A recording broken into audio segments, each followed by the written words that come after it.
ដូចមាននៅបៃលិនហ្នឹងមួយឆ្នាំយើងចេញបានប្រហែល 2000 កុងតឺន័រយើង transit តាមថៃវាអត់ឲ្យចេញមកហើយយើងមាន WTO មានសមាហរណកម្មសហគមន៍សេដ្ឋកិច្ចប៉ុន្តែតំណែងថៃចូលបានយើងចេញវាអត់បានតំណែងយួនចូលបានយើងចេញវាអត់បានអានឹងដោយសារអីដោយសារគ្នាយើងទេ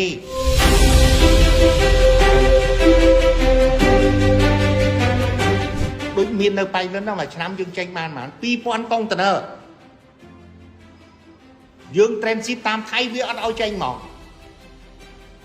ហើយយើងមាន WTO មានសមាហរណកម្មសហគមន៍សេដ្ឋកិច្ច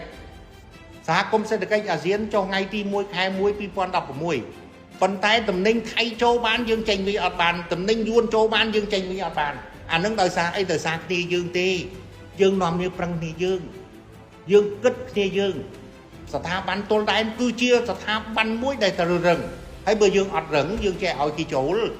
ឥឡូវមានអាខ្លះតំណែងខ្លះវៀតណាមចូលមកមានឲ្យ 10% 5% រឿងអីហែងមិនយកចូលត្រេននៅចិនអត់ស៊ីផងឥឡូវឃើញចិនធ្វើពាក្យការមួយដេញត្រេនយួនត្រេនថៃឥ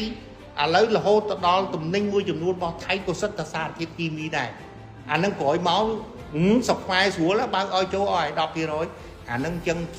មិនមែនតួនាទីខ្ញុំទេតួនាទីរដ្ឋាភិបាលឥឡូវសមាហរណកម្មសហគមន៍សេដ្ឋកិច្ចអាស៊ានតំណែងចេញចូលអត់មានបាពុនប៉ុន្តែសួរយើងទឹកសុទ្ធអរ៉ាល់ក៏ចេញទៅតាមប៉ោយប៉ែតវាថាយកទៅឆែក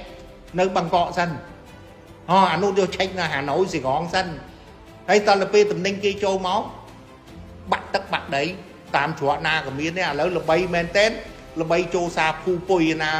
បន្លែសិតតែ100តោនអានឹងគាត់លឺគេថាទេណាព្រោះខ្ញុំអត់ដឹងសារព័ត៌មានសួរខ្លួនឯងទៅអានឹងយើងត្រូវសួរទៅយើងនាំគ្នាជួយសួរ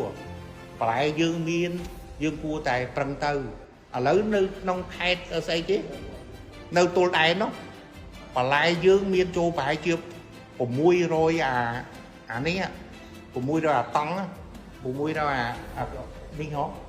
តង់មួយគេធ្វើ 2500 3ឆ្នាំអានឹងរួចដើមប៉ុន្តែគ្រាន់តែថាយើងធ្វើទៅវិញឲ្យបញ្ចុះតម្លៃយើងធ្វើបានមិនមែនធ្វើមិនបានទេប៉ុន្តែយើងនាំគ្នាកែប្រែបន្តិចម្ដងទៅព្រោះយើងបុកឡើងចង់ដូចប្រទេសគេអានឹងតើយើងទាំងអស់គ្នាទៅអញ្ចឹងបានថាទាំងរដ្ឋាភិបាលទៅយើងទៅប្រឹងថាឥឡូវធ្វើម៉េចដើម្បីប្រកួតជែងអង្គឲ្យឈ្នះគេដើម្បីនេះឲ្យឈ្នះគេយើងត្រូវធ្វើម៉េចឥឡូវដូចអង្គយើងស្រូវយើងវៀតណាមទិញប្រមាណមួយឡានយើងមានតែ20តោនទេយើងដឹកទៅដល់ដាក់សឡង់វៀតណាមមួយនៅទល់ដែន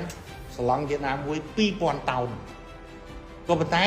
យើងដឹកប្រមាណ100ឡានប្រមាណ1000ឡានអញ្ចឹងការងារហ្នឹងយើងត្រូវត្រៀមលក្ខណៈថាយើងត្រូវធ្វើយ៉ាងម៉េចបានអញ្ចឹងយើងត្រូវការពេលវេលាទោះបីខ្ញុំគ្រាន់តែជាអ្នកមួយចេះដឹងយល់ដឹងចង់ជួយសង្គមទេតែរឿងជួនណាបញ្ហានយោបាយរៀបរដ្ឋាភិបាលធ្វើយើងអត់ដឹងដែរអញ្ចឹងមានតែយើងទាំងអស់គ្នានៅប្រឹងកុំថយក្រោយជឿខ្ញុំឆ្នាំក្រោយខ្ញុំធ្វើឲ្យធំជាងនឹង2ដងទៀតខ្ញុំធានាថាយើងធ្វើទៅធ្វើយើងត្រូវជំរុញការកែច្នៃ